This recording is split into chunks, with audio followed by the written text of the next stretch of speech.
Hey folks, how's it going? My name is Jay. If you haven't met me before, nice to meet you. On this channel, we do speaker reviews, amplifier reviews, hi-fi component reviews, and music and audio is our passion on this channel. So if you share the similar type of passion, then please feel to subscribe and like the video. If you do like the video, it does help us a lot, and I thank you very much for it. Now, if you've been here before, you've seen me around, then thank you for being a subscriber and a supporter. And I love having you guys back here. Now, Audiorama sent me these speakers, and so I'd urge them to check them out. They'll be in the description below. They sell these speakers as well as crown amplifiers and all the photo and video equipment. They're a very large retail online operation. So I urge you to check them out and give them a try. They have very good customer service, and I believe that they can be beneficial to your online shopping. Now, today we're talking about the Focal speakers. Now, Focal speakers, I haven't reviewed too much on this channel, quite frankly, despite the fact that they're one of the biggest companies in audio. Now, this is the first Focal speaker, and it's the Chora line. And Chora line is basically the entry level into their speakers that they just released not too long ago. And they have bookshelves as well as floor standers. This is the 826 model, which is the biggest floor stander on their flagship model on their lineup. They retail for about $1,000 each, and so $2,000 a pair in US dollars. And so this features a new set of technologies that has very much improved and pushed beyond their older Focal entry lines. And so this is featuring a 1-inch dome, metal dome, inverted titanium and beryllium dome tweeter. So they're very famous for this. They have this inverted dome tweeter.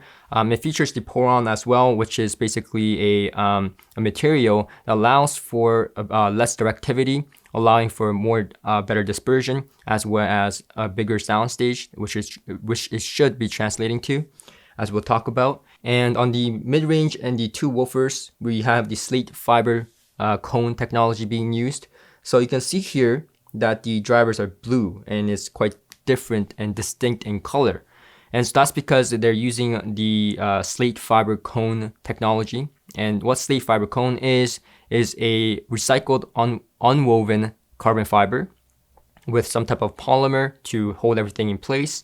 And that's what these drivers are for. Now, this allows for better dampening, allows for better rigidity, and also, I think the most important, it is very light. And so this speaker right here is a 3-way speaker, and it's 91 dB in efficiency. Now, that 91 dB in efficiency means that it's very, very efficient, and you can drive it with very low-powered amplifiers like tube amplifiers, which I think is very beneficial to this line, as we'll talk about. But in partial, what this means is that these drivers are so light that this allows for better efficiency, and this is a really, really plus in the Focal line, in my opinion. Now, it is front ported, as you can see here.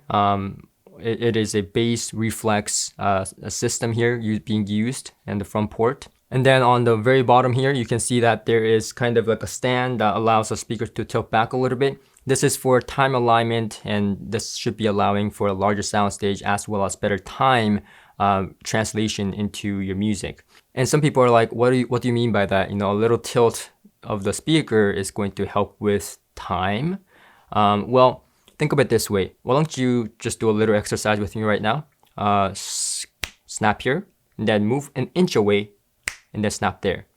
Now, I can hear a distinct difference between those two spots. So imagine having a speaker without time domain or time correction of some sort to align for those things in your music. So having these type of time alignment is very critical when it comes to precision of the music you're listening to. So they've done that here. They time aligned it using this stand.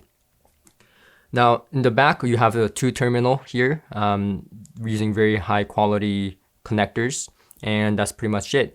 In terms of the aesthetics, I think that's very, very nice. We have a wood veneer here, which I think is very, very nice in my opinion. They've really, really taken the aesthetics into account.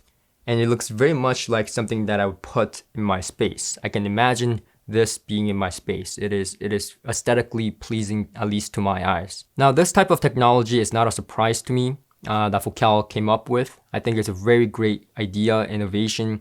That's what they've been known for. And Wilson Audio used modified Focal drivers in the past. A lot of companies use Focal drivers or modified version of Focal drivers in their speakers today and in the past. So they're up there in terms of technology and innovation. They're the leaders in speaker design. But when it comes to their speakers, a lot of people find the speakers to be a little bit bright. And I fall in that line as well. I found their speakers to be on the brighter side for the longest time. And that is because I want to be on record for saying this, but it's because most people don't know how to set them up properly. And I was one of them, and I used to tilt these speakers full on tilt towards my ears. And of course it's going to be bright because they're not meant to be put that in situation rather. So instead of having these speakers tilted towards me, I rather have these speakers towards out the room, especially if you're in more of a confined space.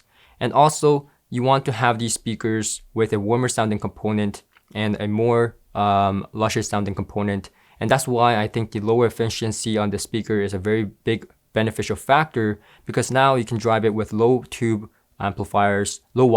amplifiers at that, to give that a little bit of warmth and luscious sound to it. Now, I wanted to get that out of the way first. I usually talk about the treble, the mid-range, the bass first, and then go into the setup.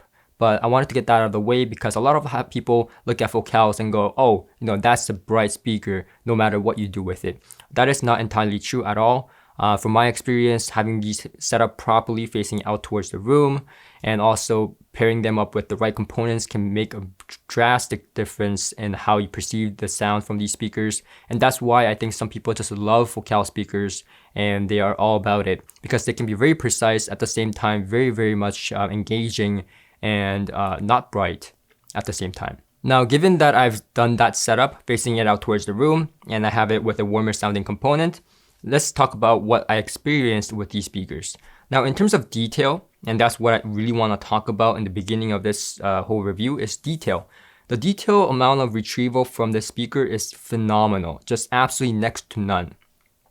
So when it comes to, for example, tracks like Bass I Love You, which is a track that I listen to a lot, even on that track, I heard things more distinctly than other speakers. So I switched it back to another speaker to listen to the same track, because I was thinking to myself, there's no possible way that I have not heard things from that track before that I have never heard with these speakers. It just didn't make any sense. So I switched the speakers, and surely enough, the detail is there. I can hear what I was hearing with these speakers, except that it's more distinct on these speakers. It is more distinct, it is more engaging, and it is more present. Now, even though it's detailed, a lot of people mistake the word detailed for bright. It doesn't mean that detailed is bright. Especially when you have the speaker set up properly, it does not have to be bright. It will not be bright. It will be rather just detailed. And when it's very detailed, you hear everything in the music, and it can be very, very engaging and an amazing experience, really. Now, when I listen to tracks that I've listened to for years and, I'm very familiar with, I hear every single detail, yet I hear them more distinctly. Now, this is coming from a person who's listened to the same tracks over and over again with many different types of speakers and have been trained to listen for certain things. With these speakers, I hear each and everything more distinctly. Now, if you're coming from a speaker that is a bit of warmer sound or a warmer sound quality, it's going to be a bit of a cultural shock because things open up on the top end that you've never experienced before. This is especially true if you're coming from a vintage type of speaker that is warmish in sound and you're used to that kind of vintage warmish sound. This is going to be airy on the top end. It's going to open up like no other speakers do. And then in the mid-range, it's going to be very much the same way. It's going to have a lot of detail in the mid-range as well. All the guitar strings and stuff is going to be there. Now, one thing is that some people may find it fatiguing a little bit in the mid-range because they would rather listen to recordings rather than real music. And that's what some of the people that love Focal speakers would say. Because quite frankly, a lot of the people that own Focal speakers are musicians and they're used in studios as well. Now, what I mean by this is when you strike a string, right? Sometimes you don't hear just the note. You hear the vibration of the string, which sometimes may not be so pleasant to your ears. And sometimes you hear the decay of the string, which may be a little bit bright to some people. And you may hear a lot of different types of experience within that one note. And that is going to be basically what the vocals are going to be able to translate to you. It's not going to lie to you. It's going to be able to tell you exactly what was going on in that recording space and recording session. And that's what these speakers are all about. When it comes to precision, there's almost next to none when it comes to vocal. But some people may not be a fan of that. Some people may find it a little bit bright, how there's, you can hear every decay, how you can hear every attack, how you can hear every string movement. That's going to be annoying for some people. And that's why some people just will not like vocals. So that's the caveat right there. But in terms of realism, it is next to none. It is very realistic, at least to me, in terms of how close it portrays the attack, decay, and the string movements, as well as saxophones and the breath it takes, every singer, lip smack, everything is there as I would imagine it to be in a live performance. Now, when it comes to the bass region is going to be quite light. This is rated for 48 hertz and up, and it's rated, I believe, plus minus 2 or 3 dB. So it's going to be quite light. So I had them with my Rel T5i subwoofer in my space, and I quite enjoyed it quite significantly. The addition of the Rel subwoofer was almost a must with these speakers, and without it, it sounded a little bit lifeless, a little bit too light on the bass region, at least for my liking. But the mid bass, the speakers alone produce a significant amount of correct mid bass. The mid bass energy is there, and also the texture is there as well for the mid bass. So that's a very much a plus with these speakers. When you add a T5i, what ends up happening is you get a fuller bass region in the bottom end, as well as a punchy mid bass, and then now you have this open top end with beautiful detail retrieval from these speakers. So I found these speakers to be very delightful when it comes to that kind of presentation when you add a subwoofer to it. Now, to get a performance with the T5i plus these speakers, you would be easily spending $5,000 to $6,000, and you will not even get even close to the amount of detail retrieval these speakers do when you go to other speakers other than Focal. That's my opinion, and this is why. When it comes to soundstage, which is a big factor, at least to me, when it comes to high-end audio, these just open up, especially when they are facing out towards the room.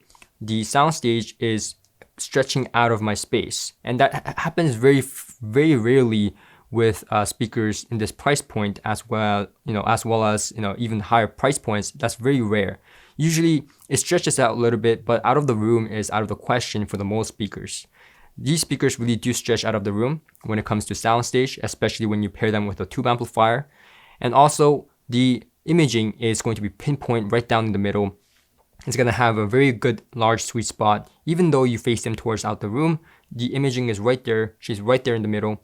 And so when I was listening to, for example, Sade or other tracks like Cry Me a River by Ella, these tracks, Hurt by John Cash, all these tracks have beautiful vocals, and they were right there. They were right there in the middle. And when I move around a little bit, it doesn't change much. And the off-axis response is going to be quite good as well, which means that when you're moving around in the room, the sound quality is going to be more or less the same. Now, the thing is this. When it comes to other speakers, especially lower in the line or higher in the line that are not Focal speakers, you're not going to get anything close to Focal speakers. The thing is that I've heard speakers in the $20,000 range, $30,000 range, $50,000 range, and not naming any of those brands, they were not even close to the detail retrieval of the Focals. They would get bright, they would get hot, and they would get, they would have bite to the top end, but they will not get even close to the detail retrieval, the actual detail retrieval of the Focals. So Focals are going to be one and only in terms of that kind of characteristic when it comes to detail. So if you like to listen to everything in your music, if you like the amount of detail retrieval, hearing new things, exploring new things in your music, then Focal is the speaker to go to, in my opinion. So let's talk about pairings. What kind of pairings make sense for these speakers? Of course, if you go up in the line, then you get better sound out of these speakers. They're very true to the component that you're using. However, my recommendation in terms of it's where it falls in the budget line is going to be probably the Billy amplifier, as well as the Wilsonton integrated tube amplifier that I will link in the description below for you to check out. The Willington is a full integrated tube amplifier, and the Billy amplifier is a hybrid between a tube and a Class D amplifier. And both play phenomenally with these speakers, really. If there was any edge before using solid state components like Parasound or Name, for example, that I was using, this really took that kind of edge and rolled it off a little bit so that you don't get as much of that kind of edge. Now, if you do like more edge, if you like more bite to the sound, then you may go with Parasound or Name, which is another fantastic combination that a lot of people like. But for my personal liking, I really liked the Wilsonton and the Billy amplifier that I will link in the description below, because that kind of took the edge off a little bit and allowed for the music to flow nicely while adding that kind of tube characteristic to the music in the mid-range, making it a little bit more fuller and bloom a little bit more, because quite frankly, to my liking, these speakers were a little bit more leaner than I liked it before with the solid state components. So a lot of you are going to ask me, how about Hagel? You like Hagel so much, how about Hagel? Well, Hagel do match fairly well with these. Now the only thing is that I found the imaging to be a lot better on the tube amplifier that I've mentioned and the Billy amplifier than with the Hagel. However, in terms of soundstage, the Hagel really did it for me. The Hagel was more open and more dispersed in soundstage, and also it took the edge off a little bit, just like the tube amplifiers did. So I definitely recommend Hagel if you don't mind too much of that imaging per se. In terms of low and high listening level, this speaker is really one of the best when it comes to low listening level. This speaker will still tell you all the details. It is just phenomenal in terms of low listening level. If you're a person who listens to music at low levels, then this speaker is the go-to. This is a perfect speaker in terms of low listening. And also if you have OCD. A lot of Koreans, a lot of my Korean friends, and I know I can say this because I'm Korean, have OCD and they love Focal speakers and Name components, and that's because they listen to music at quite low volumes. They listen to classical music and they want to know and hear everything in the music while at lower volumes. Focal is great for that, and that's why a lot of Koreans love it. If you go to the Korean market, Focal and Name, they are doing extremely well in the Korean and Asian market there. So that's what I recommend them for in terms of low listening. They're excellent. In terms of high listening, now if you crank them up too much, then they can get bright, and that's just the nature of the speakers. They're designed to be detailed, so if you crank them up, it can be too engaging and it can get a little bit bright. So I don't recommend them for rock and roll type of people. Now Focal do recommend these for a larger space, but I didn't find that to be entirely true. Now the reason they do that is because in a smaller space it can get bright because you're so close to the hard reflecting surfaces. But when you place them correctly and you have the right components, then you should be perfectly fine, at least in my opinion. And you're not gonna get that kind of boomy bass. Because these speakers, like I said, it's rated from 48 Hz and up, and they're rated plus minus 2 dB. And I actually needed a rail subwoofer in my smaller room as well with these speakers. So you're not gonna get that boomy bass if that's what you're worried about. Other than that, you can place these speakers closer to the back wall if you wish to. They are front ported, so they're gonna be less sensitive to that.